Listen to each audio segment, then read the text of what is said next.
Let's talk about ATM and ITM fraud.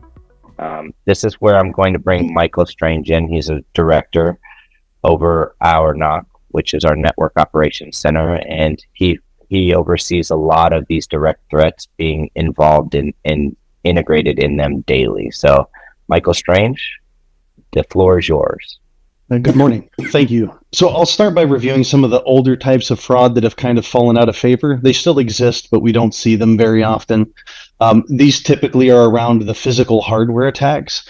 So things like drilling into an ATM and trying to access data cables and tap into that information directly. You don't see that too often anymore because the newer ATM software is encrypting all of that communication to the devices. So really the big threats there is going to be to anyone still running Windows 7 software. That's where you might still be at risk from those older physical attacks. Again, where they're drilling into the machine and trying to access information from the cables inside from the PC core, those USB cables. One of the older ones that I'm sure everyone is familiar with is a card reader overlay, where a bad actor will make a replica of a card reader or even the entire fascia of an ATM, and then put that over the device. And this is used to skim information off of ATM cards. We're not seeing these too much in the field in the last few years. It's primarily gone to deep insert skimmers. So moving into the type of threats that we're actively seeing in the field, things that are currently being exploited, and by far the most common is deep insert skimmers. So where the overlay makes a replica of the device and puts it on the outside of the machine, a deep insert skimmer actually goes into the card reader, both dip and mechanical. It typically sits inside the negative space inside the device, so areas not filled up that allow room for debris and different sized cards to fit. Typically during install, we'll see bad actors sand down the inside of the card reader, again making space for their device, and then they insert a very thin piece of metal or 3D printed plastic, or the more advanced skimmers that we're seeing now are made out of very thin carbon fiber. And they'll slide this device inside, and that device includes a magnetic head reader, a battery, and a small storage device. And the whole purpose of this insert is to skim the card information off of the magnetic stripe being inserted into the machine. This is by far the most common attack that we see. There also exists a device called the shimmer, which is essentially the same thing, but targeted at the EMV chip. So they have figured out how to skim the information off of the EMV. Again, that's called a shimmer.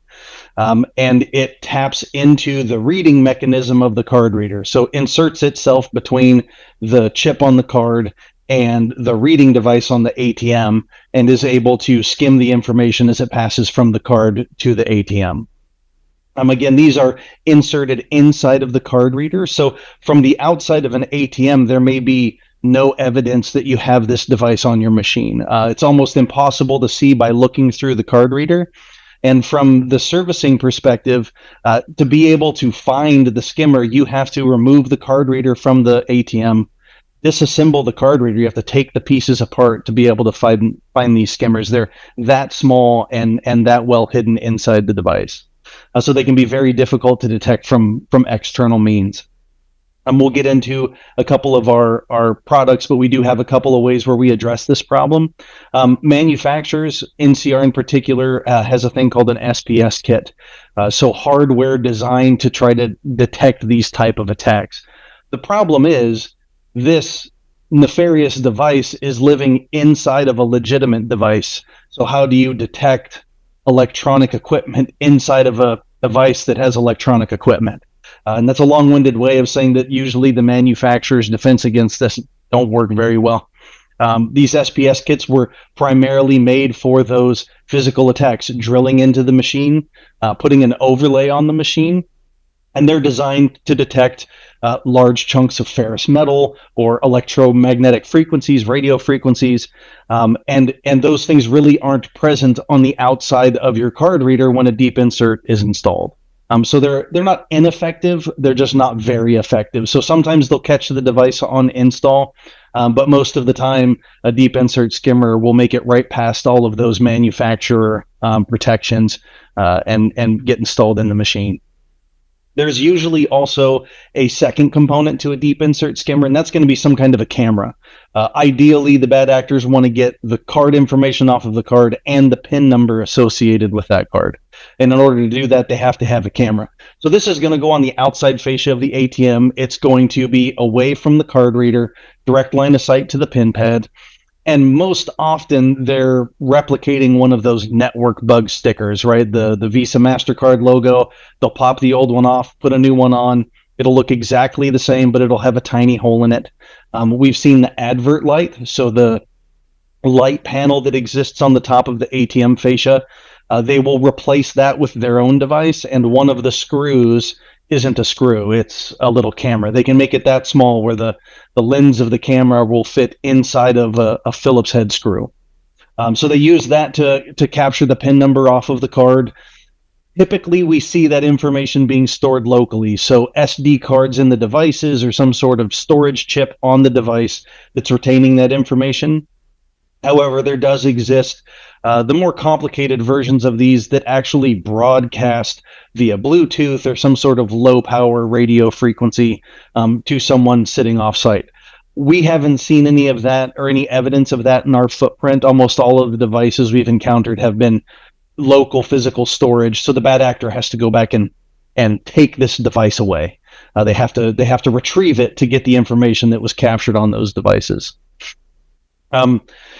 And again, all of this is attempting to get the card number and the PIN that goes with that card. Now, there is a market for just card numbers where those can be sold, but the majority of the time they're trying to get both of the PIN and the card information so that they can use that for our next type of attack, cash harvesting. So once they have your card information and your PIN, the next step is to take cash out. So with this type of attack, they are using a valid account number, a valid card number with a valid PIN to take cash from someone's bank account. So once they've collected all this information from their skimmer or shimmer, they're going to go to an ATM. It could be the same one that they skimmed. It could be a different financial institution or a different location. It's not always a one-to-one relationship, but they're going to take that card info, go to an ATM, and attempt to withdraw cash from the ATM.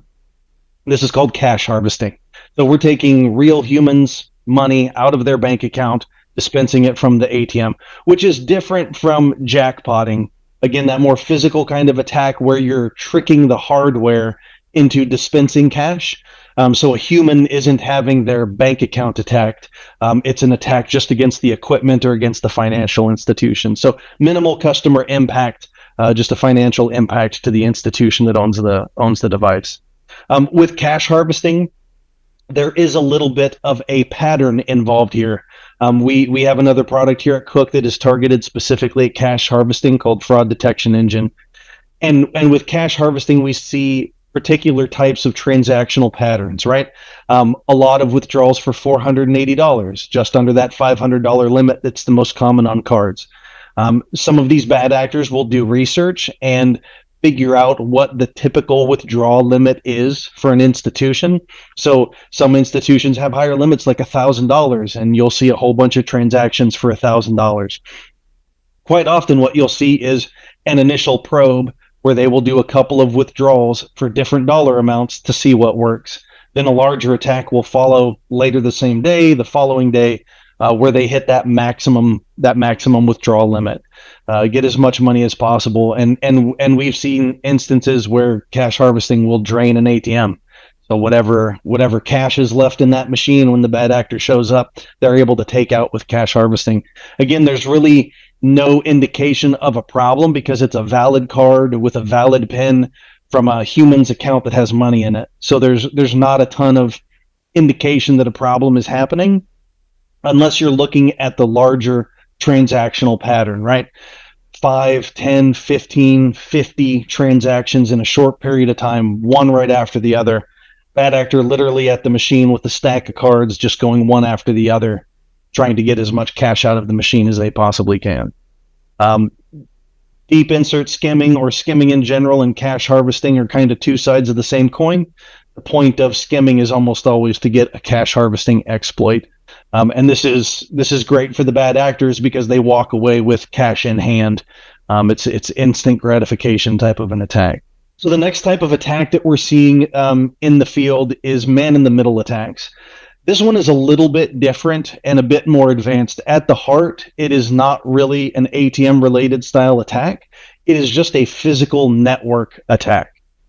Basically, what a man-in-the-middle attack does is it goes after the Ethernet cable that is going from the ATM PC core to the network, whether that be a wireless modem or your institution's physical network, right? An Ethernet cable plugged into a jack on the wall or plugging into a switch in a data closet.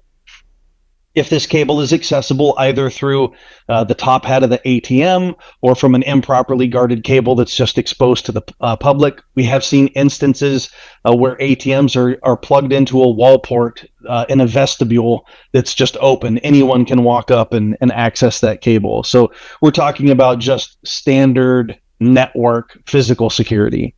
So if they're able to get into this cable, they will install a small computer device in between the ATM and that network cable. This allows them to evaluate, redirect, and attack the network communication across that network. Once they have access to this, they're able to spoof or fake the approved message from your ATM host network. So bad actor walks up with a card, usually a legit card. Doesn't matter if the account that it's attached to has his money or what the PIN number is. None of that information will make it to your host, but it has to be a valid ATM card.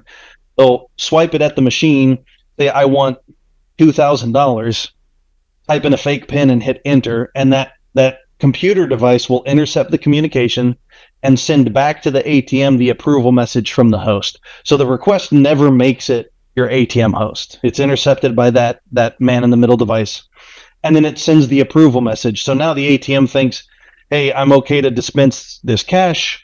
It does the withdrawal that was requested, and the bad guy has cash. So this is kind of in between cash harvesting and jackpotting because a customer's account is not being debited, so you don't have a customer impact, but the institution is losing money through the ATM that was dispensed. And with these type of attacks, we've observed individuals spending 4, 5, even 6 hours at an ATM doing transactions in the middle of the day, getting interrupted by the random citizen walking in to do their own transaction. They'll leave, turn their device off, normal operation resumes. The person leaves, they come back in and do more transactions. So just like with the cash harvesting, they're able to completely drain the machine. And then this is even harder to detect because none of these transactions are being communicated to your host. So all of these fraudulent transactions are only happening locally at the ATM. Your ATM host has no clue that this money is being dispensed. So there's no alarm bells. If you're looking at your host portal and reviewing transactions, it'll all be completely invisible to you. So there's no outward indication that this type of fraud is happening. So it can make it very difficult to prevent. And once we go through these types of fraud, we'll talk about layered security, and man-in-the-middle attacks are one that has a couple of easy answers to help prevent against these. But again, we are seeing these in the wild, just in our footprint. I think we're a little bit over 10 now, 11 or 12. In 9-10 years of doing this, I'd never seen a man-in-the-middle attack, and now I've seen 10 in the last 2 months. So this is definitely on the rise, and they're exploiting a specific vulnerability in the industry at the moment, which again we'll talk about a little bit later. So the last one that we'll talk about that's kind of a new one, and you may have seen some news articles about this because several institutions have been hit with these. It's called glue and tap. So it's specifically attacking the contactless card reader or the tap reader on ATMs, a newer technology. And there has been some issues with the load coming from your ATM host that left the vulnerability open, specifically around transaction chaining. So transaction chaining is I do one transaction and then I'm allowed to do another transaction without having to redip my card or start the process over again. Now, best practice here is if you allow transaction chaining, you require another PIN entry or another card swipe. And the exploit here is if an institution does not have that setting turned on in their load, it is possible to just say, I've completed my withdrawal. Yes, I want another transaction. And you can do another withdrawal, you can do a deposit, and you're not prompted for a card or a PIN. So, exploiting this oversight, a bad actor will stand at the machine and attempt to impersonate financial institution personnel. And when someone comes up to the machine, they'll say, oh, our card reader is down. You just need to use the tap feature on your card. You can tap it right here on the machine, and they'll show them where the contactless card reader is. They'll walk them through the transaction. They'll be very helpful, very polite. And then at the end of the transaction, they will shoo them away. Great, thanks for coming. Have a nice day. The transaction has not been ended. The bad actor will just turn around, do another withdrawal from the account, and walk away with someone's money. Another way that they attempt this with the glue portion, they'll just stand in line behind someone using the machine, and they'll glue closed or disable the card reader, something that doesn't necessarily create a fault, right? So there's no indication that the card reader is bad, but they'll prevent you from being able to insert your card. And then they can be a helpful customer behind you and say, oh, you can just tap instead of swiping your card. And then the person does that, they can peek over your shoulder and watch your PIN get entered. And then when you walk away, either say, yes, I want to do another transaction and type in a PIN, or if you don't have the transaction chaining PIN defense turned on, then just do another transaction without a PIN and be able to withdraw money from that account. So this glue and tap is less a hardware attack and more of social engineering. You're using a legitimate function on the ATM to trick the person into leaving their accounts vulnerable or just watching their PIN over their shoulder. So it's more attacking the individual using the machine and less doing something on the machine that can really be prevented, right? Because there's no hardware installed on the machine. At the most, they've glued shut your card reader, which if they do it right, won't throw a hardware fault. And then they're attacking the individual using the machine. So this one can be a difficult one to defend against. And something to keep in mind with contactless card readers, using contactless card readers does not impart an additional level of security over a regular ATM card. In fact, the skimming part of getting the information that you need can be done at a distance, right? A contactless card, a tap card, it's an RFID signal, a radio broadcast of encrypted account information. So while I don't have access to your account number and can't do additional fraud there, I can capture the encrypted signal and then rebroadcast it to an ATM or another point of sale device, and it will accept that as if your card was there. I don't have your account number, but I can use the radio broadcast to initiate a transaction. Now, I would typically need to have a PIN or some other device to make this work at a point of sale machine, but this is why they make RFID blocking purses and wallets to prevent people from being able to pull that information at a distance. However, anyone using an ATM has to take their card out of their wallet, and anyone in that immediate vicinity, 7 feet or closer, is going to be able to grab that signal in most cases. Further, if they have a larger antenna, you just become more conspicuous if you've got a giant radio antenna strapped to your backpack. So a little bit easier to find. So again, glue and tap and the contactless card reader stuff, more social engineering and less ATM hardware attacks. So that's where education and warnings and those types of things come into play. And it's less about being able to do something at your machine to prevent that type of attack. So the last type of fraud or attack that we're seeing that is, again, the most common, not that the others don't exist, but the one that we encounter the most in the field is hook and chain attacks. I'm sure everyone's familiar with these, but that's where a bad actor pulls a vehicle up to an ATM, wraps a chain around it, and then drives away and takes the ATM with them. You'll also see this performed sometimes with heavy-duty construction equipment like a backhoe or an excavator or a bulldozer, and they just rip the machine out of the ground or out of the wall, take it into the parking lot, put it in another truck, and drive away. Quite often, this is done with stolen vehicles, either stolen construction equipment or a stolen car. They quite often do a lot of damage to the vehicle that they use to remove these ATMs. The security footage can be a little bit entertaining. But with these attacks, the difficulty here is if they're doing it right, and your ATM has not been hardened in any sort of a way, like with a barricade or with the enhanced mounting plates that do additional security into the ground. They can wrap a chain around your machine and drive away with the device in 60 seconds or less. They can do it really, really fast. So by the time you're aware of the event happening, your ATM is already being pulled out of the parking lot and down the road. Quite often, they don't access the cash safe. They don't get that instant gratification on site. They take the machine with them someplace else and attack the device down the road. So it's not typically something where the cash comes out right in front of the machine. So with hook and chain, your best defenses are making it difficult to get a vehicle to the machine, putting in those barricades, right? The steel barricades that go in front of the machine, using the enhanced mounting plates that create additional security, keep the machine more securely mounted to the ground, bollards around the machine. But this is another one of those things where if someone shows up with a backhoe, they're going to get your machine out. And then it really becomes about notification, right? Knowing that this attack has happened.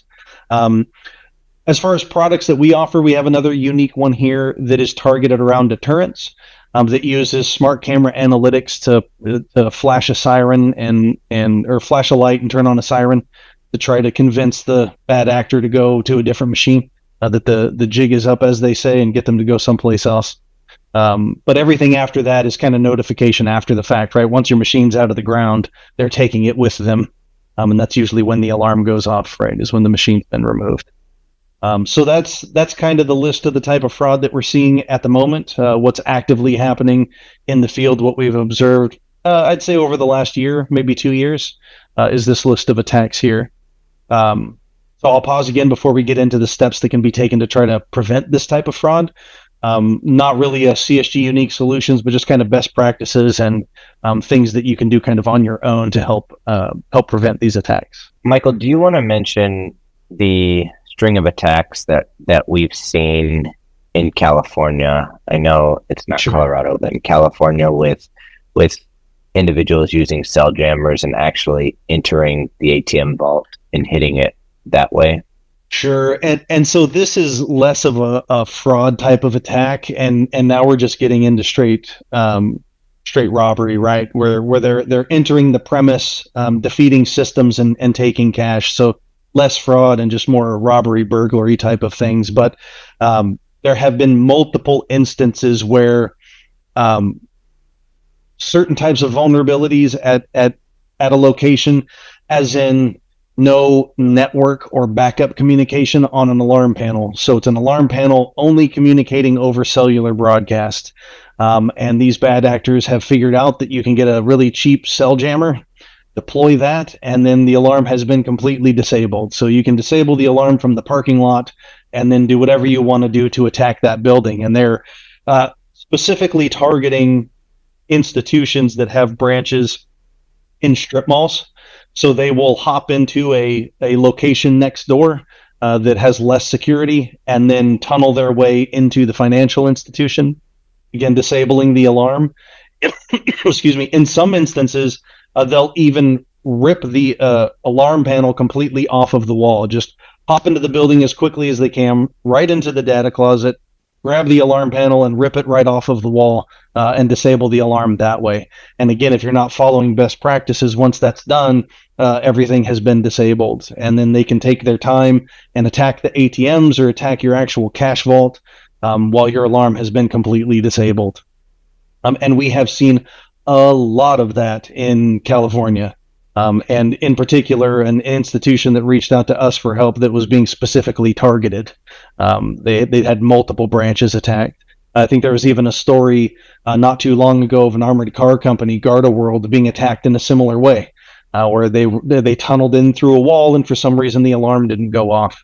And so there's always that supposition is that they were able to disable the alarm, or was there an inside component? But it showed a specific vulnerability to this kind of through the wall style attack where you can tunnel your way into a facility and disable the alarm, and then be able to kind of have your way for several hours attacking ATMs and cash vaults and kind of whatever. So, really getting into that best practice and ways that you can protect yourself, and not focusing on a single kind of like, oh, this is my silver bullet, I've got a security camera. The axiom that we always use is it's a layered approach. And you hear this a lot with cybersecurity. There isn't one thing that's going to protect your institution. You have to find a layered approach. And you also have to understand that fraud and the physical attacks and the larger scale, robbery, burglaries, it is an arms race. For every defense that the good guys come up with, the bad guys are going to come up with a workaround. And you will see a constant evolution. So the things that are deployed and working today, somebody smart's going to figure it out and find a way around it. That's how we went from the overlay style skimmer to a deep insert. They created the overlay. The SPS kit came out and detected that hardware on the outside of the machine, and the bad guys figured out how to put their hardware inside the machine where it couldn't be detected. And now we're starting to come out with ways to detect those deep insert skimmers, and then at some point in the future, they'll find a way around that with a new piece of technology. And the thing to remember with the skimming technology is the bad actors that are physically attacking your machines are not the geniuses coming up with these devices. And I don't know if everybody's aware of this, but the vast majority, if not all, of these skimming attacks are being done by organized crime. The most of our interaction that we've had has been reported back as specifically a Romanian crime family that is aggressively doing these skimming attacks. So you're dealing with organized crime. So this isn't some random individual that downloaded a skimmer off the internet and decided to go attack your branch. This is a coordinated business effort to defraud these institutions. It's a low risk way to get liquid cash. And these skimming devices, they're available on the internet, some on the dark web, but some just like on Google. And you can buy these devices, and they come as a kit with instructions. And when you get into the more sophisticated, like dark web style marketplaces, believe it or not, these kits will even come with telephone support. So you can call a bad guy and be like, hey, my skimmer's not working. Can you help me troubleshoot this? And they'll tell you what you're doing wrong or show you how to get the information off the device. So this isn't some random bad guy in his backyard creating a device. This is a coordinated business effort that is being pursued globally, not just by individual threat actors, but by organized crime. So there is a pretty large support infrastructure for these types of fraud, and that's why we're seeing them increase so rapidly. And as things like fraud happen in Europe, they make their way over to North America, and it seems like we're seeing that effort transition kind of en masse again with organized crime really doing a coast-to-coast fraud effort around skimming, cash harvesting, and most recently the man-in-the-middle attacks. So when we say layered approach, sorry, Joey, did you want to hop in? Nope. I was just pausing and kind of going to drive it to where you're going to now. So I love it. Yeah, great minds. So best practices, layered approach. So we'll look at this from the ATM perspective. So what kind of layered approach are we talking about? Well, alarms is the first obvious answer, right? You want to have your alarm system tightened up. You want to have your top hat alarmed, and this is one of the most common things we see overlooked on an ATM. So if you don't have an alarm on your top hat, it is very easy to defeat the lock on the top part of a machine, whether we're talking about a walk up or a drive up or a through the wall. The security on the top hat is minimal at best. So put an alarm point on your top hat. This helps against the man-in-the-middle attacks, attacking your Ethernet, your networking infrastructure. It also helps with, the more rare ATM malware install jackpotting attempts because they try to access the top of the machine. So you want to be notified if somebody gets into your ATM. So alarm the top hat, alarm the cache safe. Putting things on like a heat vibe sensor, which will detect cutting efforts, but are also one of the few defenses that might give you an early warning to a hook and chain event. because putting the chain on, hitting it with the truck, sometimes the first pull doesn't work.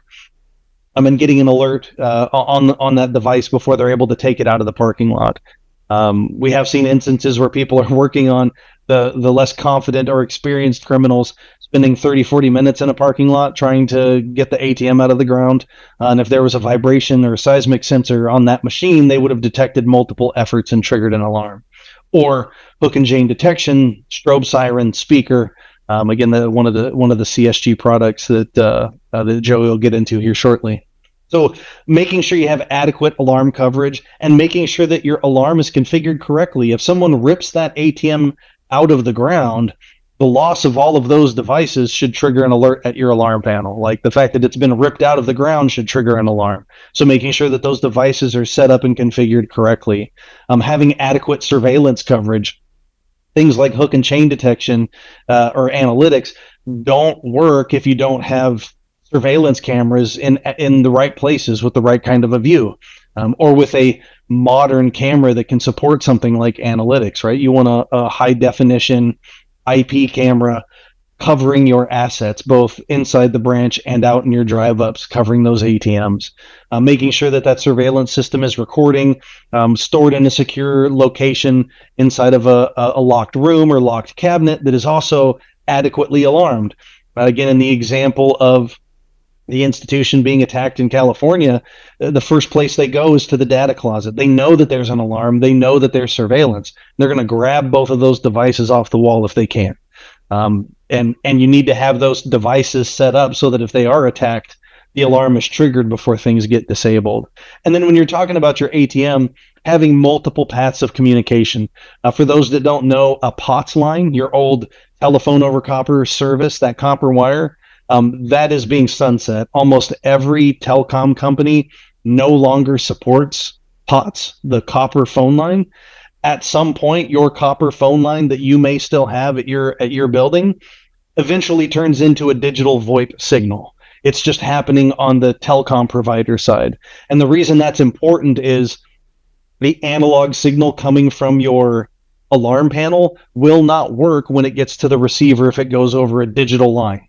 The communication breaks down. It's not meant to be supported, and your alarm is effectively not working. So if you still have copper service connected to your alarm panel, you need to look into getting that fixed, because that has already kind of gone sunset. It just hasn't really impacted a lot of people yet, and just more by luck than by any kind of a design. So you want IP network communication and cellular backup at a minimum. There's some other options out there: satellite, radio frequency, all great, but you want to make sure you've got two independent means of communication, because that's your defense against the cell jammer. If you block my cell signal, but I have an Ethernet connection to my alarm panel, it's still going to communicate. So again, you're noticing a pattern here with the layered approach, right? It's not just one thing, not just one form of communication, not just one layer of alarm or defense. So you want to make sure that your alarm is configured correctly and you have the backup communication. Your alarm supported by your surveillance system, covering both that critical infrastructure equipment like the alarm panel and the surveillance hardware, but also covering your assets in multiple locations. And again, multiple cameras, one down low with a good view, but one up high that can't be disabled by a bad actor, so you can still see what's happening, that sort of thing. These criminals, I don't know if I want to say are getting smarter, but they're receiving better direction, and they know now to look for a camera and disable it with spray paint or hit it with a rock or use an umbrella so that they can't see what you're doing or see your face, those types of things. So you want to have your alarm and your surveillance. You want to follow best practices for network security. With those man-in-the-middle attacks, don't have your Ethernet cables out where a random person can get access to it, because a bad actor will attack it. You should follow best network practices. So a great defense against man-in-the-middle attacks is simple things like MAC address binding. That is a common network security procedure. Or port security. So if somebody unplugs a network cable and plugs it back in, someone from your IT team has to authorize that network cable to be turned back on, or that port that it's plugged into turned back on. Both of those can help protect against man-in-the-middle attacks. The best defense against man-in-the-middle attacks right now is turning on TLS 1.2 communication with your ATM host. I'm still a little bit taken aback at how few ATMs have this turned on. The ATM hosts have been very behind pushing this security protocol. Some of them are turned on, but a surprising number of ATMs do not have TLS 1.2 turned on. And what this does is it encrypts the network communication in transit. So the minute that communication comes out of the back of the ATM's PC core, it's encrypted. So even if the bad guy can get into that network cable and put his man in the middle device in, they can't read the traffic on that network cable, which means they can't send that fake approval message. And with that simple step, you've just about negated the man in the middle attack. And every confirmed man in the middle attack that we have seen in our footprint has been on an institution that didn't have TLS 1.2 turned on. So if you don't have this turned on, I strongly suggest you go to your ATM host and ask them to turn it on. You'll need your ATM servicer to help because there are ATM settings that need to be deployed, but the effort is primarily driven by your ATM host. They have to put you on an appropriate server. They have to allow that kind of encrypted communication, and they really drive that whole project to turn that on. So TLS 1.2, very important against the man in the middle attacks. Not the end all be all, because all encryption is technically vulnerable. So if you get a super sophisticated bad guy, they might be able to get past it. But it is the number one defense against it right now, because bad actors, these criminals, they want the low hanging fruit. They don't want to fight for it. And if your connection's encrypted and the bank next door isn't, they're going to go over there and attack those people. So TLS 1.2 right now is the best defense against the man in the middle attacks. And then kind of more with your actual ATM fraud, your skimmers. Physical inspections of your ATMs are a critical component. If it is not part of your opening procedures to have your staff visually and physically inspect your ATMs at the beginning of the day, that'd be the first suggestion I would make. Go look at the card reader, see if there's any new damage to it, because a lot of times the act of trying to get that skimmer in and sand down inside the card reader to make room, it leaves chips and scraps and scrapes on the outside of that dip reader, and you can notice it and then call somebody to come out and inspect it.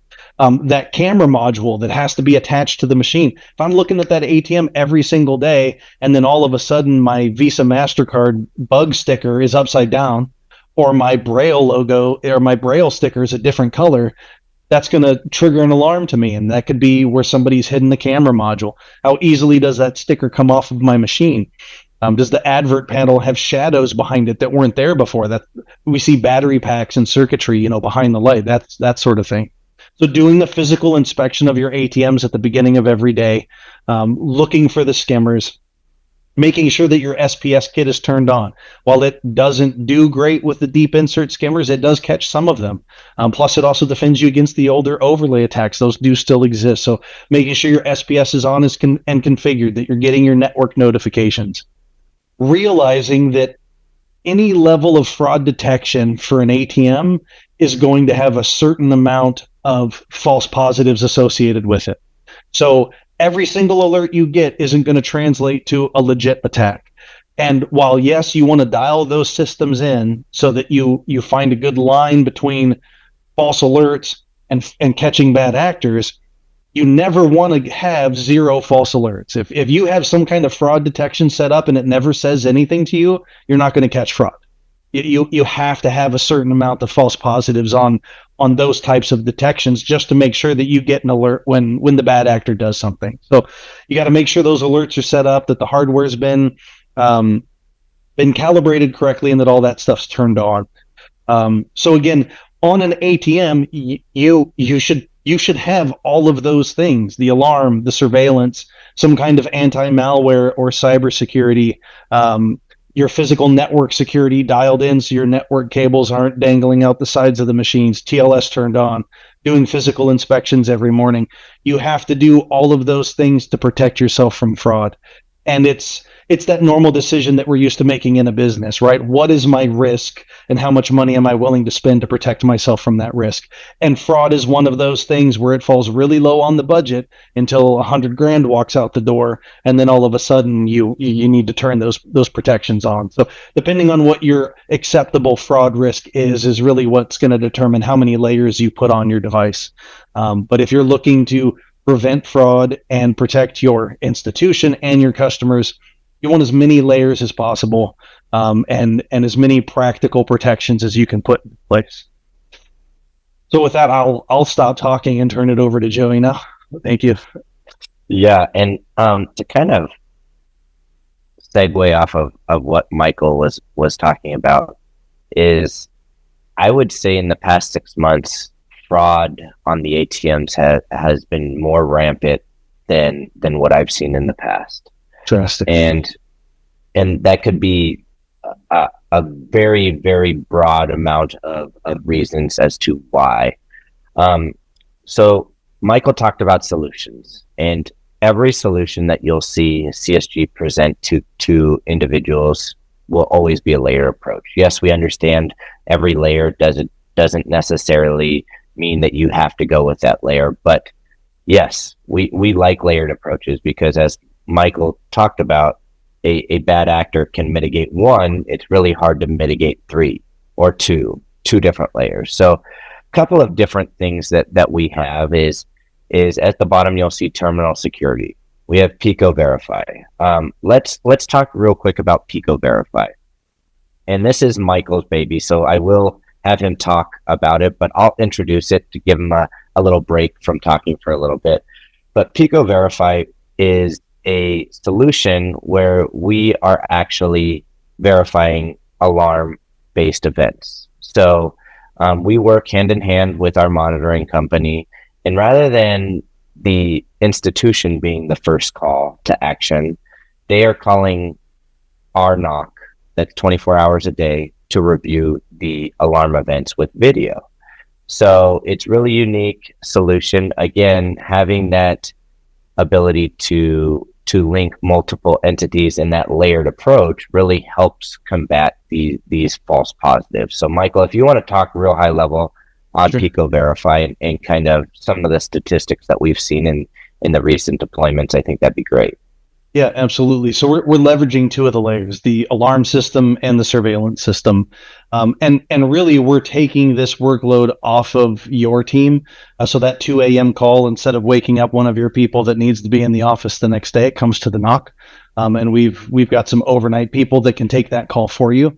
And then we hop into your surveillance system. We hop into Pico and look at what the cameras are seeing. And is there anybody at the ATM? Is there anyone in your branch? And then we can communicate that to the monitoring center. We've had this service in place for just about 2 months now, since June, and we've received over 200 false alerts, false alarms, and out of those 200, one was a legitimate alarm, hook and chain on an ATM, and we were able to get PD dispatched as close to instantly as can be expected. Again, from an alarm that was configured correctly, that sent an alert during the hook and chain, we got the call and were able to confirm that a bad actor was attacking the ATM and get PD dispatched. So not only does it prevent false alarms, which I think we all know can get expensive real quick, almost every jurisdiction is really clamping down on false alarms, some of them ridiculously so. And the penalties associated, up to $500 per event, if not more, and some of them revoking your alarm permit and refusing to respond to anything other than a holdup or a panic alarm. So you get the false alarm mitigation by letting us make that evaluation for you, protecting your team from getting woken up first thing in the morning, and then we can also help direct PD dispatch with what we're seeing on the camera events, and again, handle that workload on behalf of your team. And to kind of piggyback on what Michael said, I know in many jurisdictions, PD won't even dispatch without a live video verification acknowledgement. So again, another platform that we have the ability to help subsequent your team from doing it locally. So Michael mentioned the hook and chain and the unique layered approach.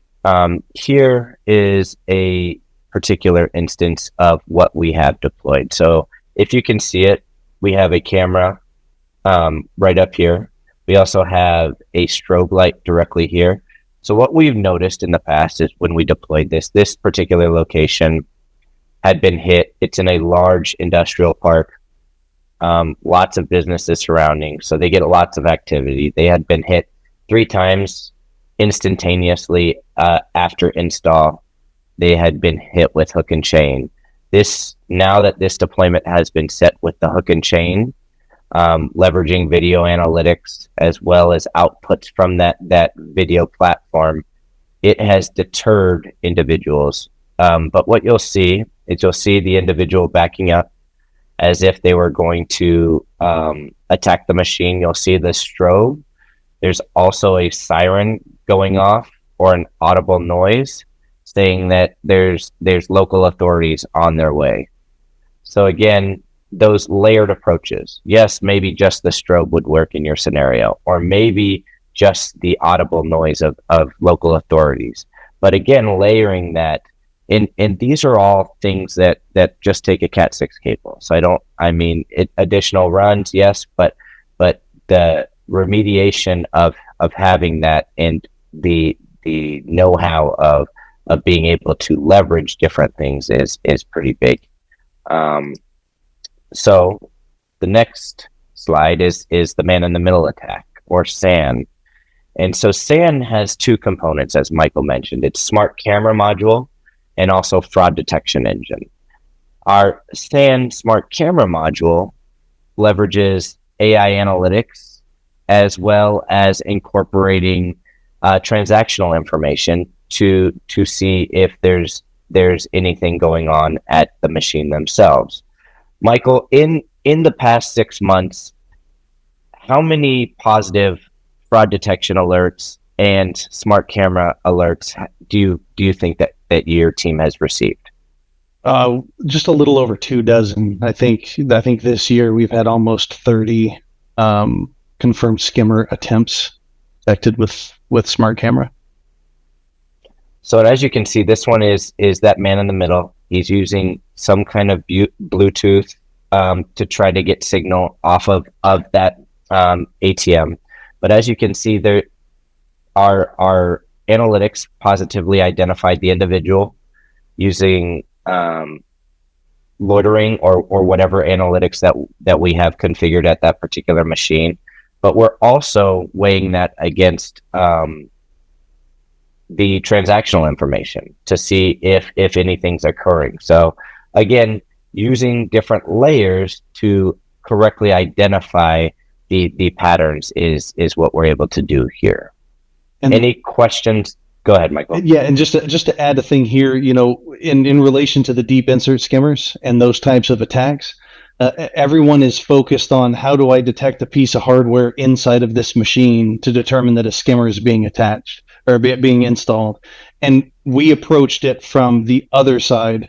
Forget about the hardware. Let's detect the bad actor being at the machine and doing something suspicious to the device, to the ATM. So it doesn't matter how good their device is. It doesn't matter if it's a overlay skimmer or a deep insert or a man in the middle device. If you're a human in front of the machine, and doing something suspicious, that SAN smart camera is going to detect you there and send an alert to the NOC.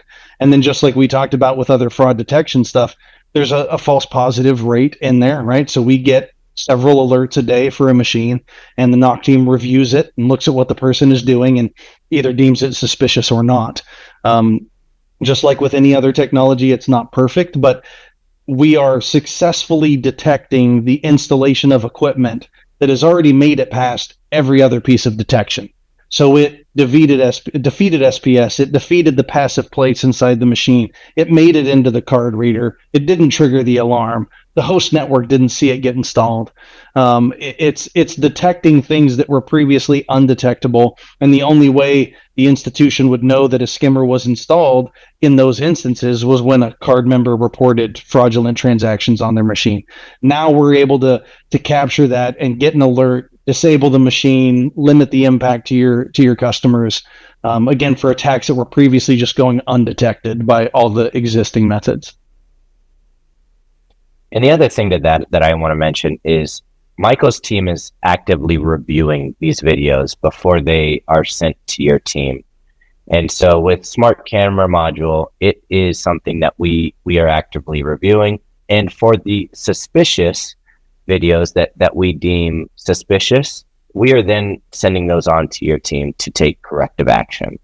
So again, that layered approach that I'll keep beating that drum of the layered approach. And then lastly, I know we have 4 minutes left, is our terminal security. So this is a newer product. Again, having that layered approach, the visibility of what the customer is seeing, also what the machine is or the host is seeing, as well as having cameras, overview, interior, and also dispenser cameras, having that holistic view of what a transaction actually looks like, incorporating it directly into the VMS or the video platform, having the customer display, having the GOP display. So having all of those brought into your video management platform is that next layer that we offer that creates the again that layered approach. And it takes us out of, go ahead. Just sorry, just real quick, and it takes us out of that realm of just the fraud attacks that we were mentioning, like deep hits and skimmer. While it does work for those as well, but it gets you into your typical types of fraud with transaction reversal, the TRF attacks, or the dispenser attacks where you jam the dispenser and the bills aren't dispatched like they're supposed to be. So it helps you to address the other types of financial fraud that you experience with an ATM, where I don't know if you guys saw in the view, but you're able to see that cash dispenser camera that is pretty much gone unused, the image on the right-hand side there. So you can see when the cash is dispensed from the screen. You can see what the person in front of the machine is doing, as well as what they're typing on the screen, all in a single view. So it's not just those external style attacks, but it's also the other more what would be considered typical fraud that requires research to be done by your team to see if a transaction was completed or not. You pair all of this up with a very robust EJ archiving module in our command center that will show you every action from the machine, and you've just made that sort of research kind of a breeze.